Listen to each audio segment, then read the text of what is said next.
Hello दोस्तों, क्या ज़्यादा नॉनवेज फूड खाने से आपका कोलेस्ट्रॉल लेवल्स बढ़ जाएगा? कौन कौन से ऐसे नॉन वेजिटेरियन फूड्स हैं जो आपके कोलेस्ट्रॉल को बढ़ाते हैं? और क्या ये ब्लैंकेट इंस्ट्रक्शन हर तरह के नॉनवेज फूड के लिए एप्लीकेबल है या नहीं, आज बात करते हैं। जब कभी भी कोलेस्ट्रॉल की बात आती है, ज़्यादातर लोग को लगता है कि यार वेजिटेरियन खाना कोलेस्ट्रॉल के पेशेंट्स के लिए अच्छा है, नॉन वेज फूड खाना उनके लिए बुरा है। ऑब्वियसली नॉन वेजिटेरियन फूड्स के लिए जाती है, क्योंकि हर तरह के नॉन वेजिटेरियन फूड्स बुरे नहीं है कोलेस्ट्रॉल के लिए।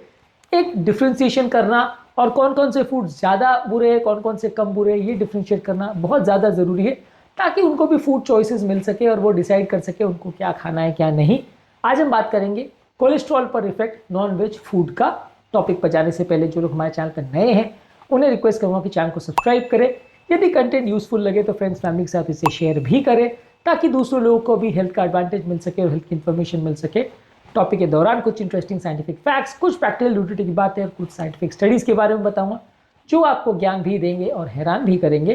टॉपिक के दौरान आपको कुछ हमारे एक्सपीरियंस की बातें, हमारी ओपीडी की स्टोरीज और हमारा फाइनल वर्डिक्ट भी बताऊंगा, इसलिए बने रहिए हमारे साथ एंड तक। चलिए शुरू करते हैं हमारे साथ हेल्थ का सफर। आप क्या नॉनवेज फूड खाना पसंद करते हैं और कौन कौन से फूड्स आपको पसंद है, कमेंट सेक्शन में लिख के हमें बताएं। देखिए, इस मामले में ज़्यादा नॉन वेजिटेरियन फूड, खासकर सैचुरेटेड और रेड मीट जैसे मटन, बीफ और पोर्क खाते हैं, तो इसमें आपको ज़्यादा एलडीएल कोलेस्ट्रॉल बढ़ने का इफेक्ट देखने को मिलेगा। खासकर यदि आप ये सारी चीज़ों को फ्राई करके खाते हैं तो उसमें ऑयल का भी एडिशन हो जाता है। ये ऑयल एक्स्ट्रा अमाउंट में आपके कोलेस्ट्रॉल लेवल्स को बिगाड़ सकता है। सर्कुलेशन में 2010 में एक आर्टिकल पब्लिश हुआ था, जहाँ पर बताया गया था कि ज़्यादा मात्रा में सैचुरेटेड फैट्स खाने से टोटल कोलेस्ट्रॉल और एलडीएल कोलेस्ट्रॉल लेवल्स बढ़ सकता है और कार्डियोवैस्कुलर रिस्क बढ़ सकता है।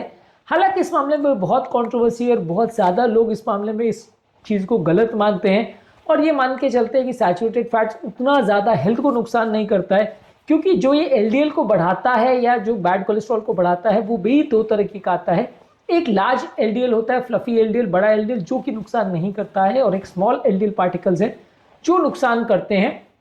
और ये small LDL particles directly meat खाने से नहीं बनते हैं, ऑक्सीडाइज होने के बाद बनते हैं। तो ये एक अलग तरह का कॉन्सेप्ट है। लेकिन अगर हम टोटल कोलेस्ट्रॉल लेवल्स की और एलडीएल कोलेस्ट्रॉल की बात करें तो सैचुरेटेड फैट्स खासकर मटन, बीफ और चिकन खाने से और खासकर फ्राइड फॉर्म में इनको खाने में ये बढ़ सकता है। प्रोसेस मीट्स इस मामले में ज़्यादा खराब है। इस श्रृंखला में बेकन, सॉसेज और कोल्ड कट वाले मीट्स इंक्लूडेड है। ये सैचुरेटेड फैट्स भी इनमें होते हैं और प्लस इसमें कुछ एक्स्ट्रा एडिटिव्स और प्रिजर्वेटिव्स और केमिकल्स होते हैं जो कोलेस्ट्रॉल लेवल्स को और ज़्यादा बिगाड़ते हैं। जामा में 2013 में एक आर्टिकल पब्लिश हुआ था, जहाँ पर बताया गया था कि प्रोसेस मीट रेगुलरली खाने वाले लोग को एलडीएल कोलेस्ट्रॉल और ट्राइग्लिसराइड ज़्यादा होता है एज कम्पेयर टू जो लोग इनको नहीं खाते हैं। इसके अलावा अगर कोई व्यक्ति रेड मीट बहुत ज़्यादा मात्रा में खाता है तो इन कंपाउंड में डाइट्री और एंडोजिनस कोलेस्ट्रॉल रहता है, जो कि आपके कोलेस्ट्रॉल लेवल्स को बढ़ा सकता है। American journal of clinical nutrition में बताया गया था कि यदि आप रेड मीट के 2 सर्विंग्स पर डे को रिप्लेस करते हैं फिश के साथ या प्लांट प्रोटीन के साथ, तो एलडीएल कोलेस्ट्रॉल लेवल कम होता है। हालांकि अगेन एलडीएल को लेके ही काफ़ी कंट्रोवर्सी है और इस मामले में अलग अलग लोगों के व्यू पॉइंट्स हैं, लेकिन गाइडलाइंस अभी भी कहती है कि एलडीएल ही बैड कोलेस्ट्रॉल है। तो तब तक जब तक ये पूरी तरह से क्लियर नहीं हो जाता और एलडीएल के टाइप्स के बारे में पूरी तरह से क्लैरिटी नहीं हो जाती, तब तक हम यही मान के चलते हैं कि ज़्यादा मात्रा में रेड मीट खाना एलडीएल कोलेस्ट्रॉल को बढ़ाता है। इसके अलावा फ्राई करके या रीयूज ऑयल में यदि आप मीट को बनाते हैं तो इसमें ट्रांस फैट जनरेट हो जाते हैं और ये ज़्यादा नुकसानदायक है। और इस मामले में कोई डाउट नहीं है कि यदि आप फ्राई करके मीट को खाओगे या रीयूज ऑयल में बनाओगे तो वो ज़्यादा नुकसानदायक है। पर खैर, ये इंस्ट्रक्शन ऑब्वियसली सब चीज़ों में आता है कि आप इवन वेजिटेरियन फूड प्रोडक्ट्स को भी अगर फ्राई करके बनाते हो और वेजिटेरियन फूड प्रोडक्ट्स में भी अगर रीयूज ऑयल का प्रयोग करते हो तो कोलेस्ट्रॉल बढ़ेगा, क्योंकि यहाँ पे जो प्रॉब्लम है वो मीट के कोलेस्ट्रॉल से नहीं, वो ऑयल के कोलेस्ट्रॉल से या ऑयल के ऑक्सीडाइजिंग इफेक्ट की वजह से आ रहा है, ना कि मीट की वजह से। तो डेफिनेटली कोई भी चीज़ को आप फ्राई करके बनाओगे तो नुकसान होगा। इसके अलावा अगर हम प्रोटीन की बात करें तो एनिमल प्रोटीन जो है उसके कंपैरिजन में अगर प्लांट प्रोटीन लेते हैं तो वो कोलेस्ट्रॉल लेवल्स को कंपैरेटिवली बेटर इफेक्ट करता है। इस मामले में journal of American medical association के आर्टिकल में बताया गया था कि अगर आप 3% एनर्जी जो आप एनिमल प्रोटीन से ले रहे थे उसको अगर प्लांट प्रोटीन से लेते हो तो टोटल कोलेस्ट्रॉल लेवल्स में 5% का सुधार देखने को मिलेगा। नॉन वेजिटेरियन फूड बहुत ज़्यादा मात्रा में खाने से और खासकर बहुत ज़्यादा हाई कैलोरिक फूड प्रोडक्ट लेने से इंसुलिन रेजिस्टेंस वर्सन कर सकता है और आपका पेट का फैट बढ़ सकता है। यानी ओबेसिटी रिव्यूज़ में एक आर्टिकल पब्लिश हुआ था जिसने बताया था कि बहुत ज़्यादा मात्रा में हाई एनिमल मीट लेने से पेट का फैट बढ़ सकता है। इसके अलावा यदि आप प्रोसेस किया हुआ मीट लेते हो या चार किया हुआ जैसे ग्रिल करके उसको बहुत ज़्यादा सेक करके जो बनाते हैं, वैसा मीट अगर आप लेते हो, ओवर कुक किया हुआ मीट लेते हो, तो उसमें एडवांस ग्लाइकोसाइलेशन एंड प्रोडक्ट्स बढ़ जाते हैं। ये ऑक्सीडेटिव स्ट्रेस बढ़ाते हैं, एंडोथेलियल डिस्फंक्शन करते हैं और लिपिड एब्नॉर्मलिटीज करते हैं। इस मामले में ये कोलेस्ट्रॉल को बिगाड़ने में इनका ज़्यादा रोल है। ट्रांस फैट्स जो कि फ्राइड मीट से आता है वो ज़्यादा नुकसान करता है। रेड मीट ज़्यादा नुकसान करता है।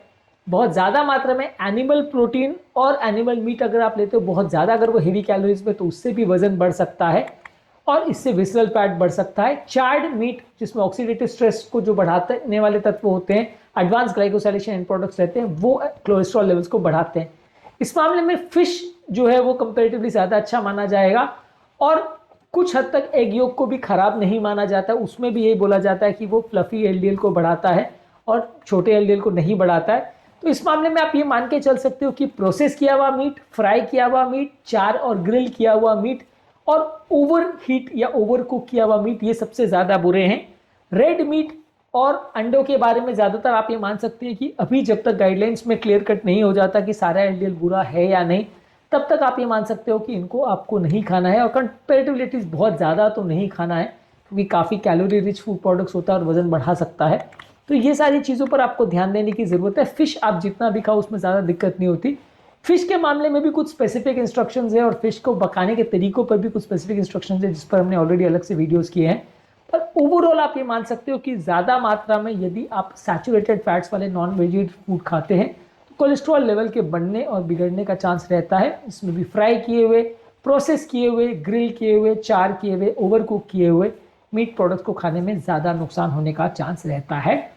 आज के टॉपिक में हमने बात करी कि क्या ज़्यादा मात्रा में नॉन वेजिटेरियन फूड खाना हर तरह से आपको नुकसान करता है और क्या ये कोलेस्ट्रॉल लेवल्स को बढ़ाता है और क्या वाकई में हार्ट डिजीज के रिस्क को बढ़ाता है। काफ़ी स्टडीज़ हैं जो इस बात को सपोर्ट करती है।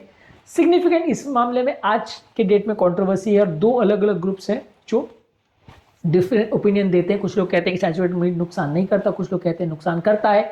अगले कुछ सालों में अगर इस मामले में गाइडलाइंस क्लियर हो जाती है और इस मामले में अगर गाइडलाइंस चेंज होती हैं तो हम इसे अपडेट कर सकते हैं। पर एज ऑफ नाउ आप ये मान के चल सकते हैं कि ज़्यादा मात्रा में रेड मीट और प्रोसेस मीट वगैरह खाने से आपको कोलेस्ट्रॉल का नुकसान हो सकता है और हार्ट डिजीज़ का रिस्क बढ़ सकता है। उम्मीद करूंगा कि आज के टॉपिक में कुछ नई बातें जानने को मिली होगी। जो लोग हमारे चैनल पर नए हैं उन्हें रिक्वेस्ट करूंगा कि चैनल को सब्सक्राइब करें। हमारे चैनल का पर्पज़ है हेल्थ एजुकेशन के द्वारा लोग को हेल्दी बनाना। इस मिशन में आप हमारे सहभागी बन सकते हैं चैनल को सब्सक्राइब करके, और यदि कंटेंट यूजफुल लगता है तो फ्रेंड्स फैमिली के साथ उन्हें शेयर कर सकते हैं ताकि उनको भी कुछ क्लैरिटी मिले और इस मामले में जानकारी मिले। आपके कमेंट्स हमें जानने में मदद करते हैं कि आपको हमारा कंटेंट कैसा लग रहा है, प्लस हमारे लिए मोटिवेशन और इंस्पिरेशन का भी काम करते हैं। इसलिए वीडियोज़ को देखते रहिए, शेयर करते रहिए और हेल्थ के सफ़र में हमारे साथ आगे बढ़ते रहिए।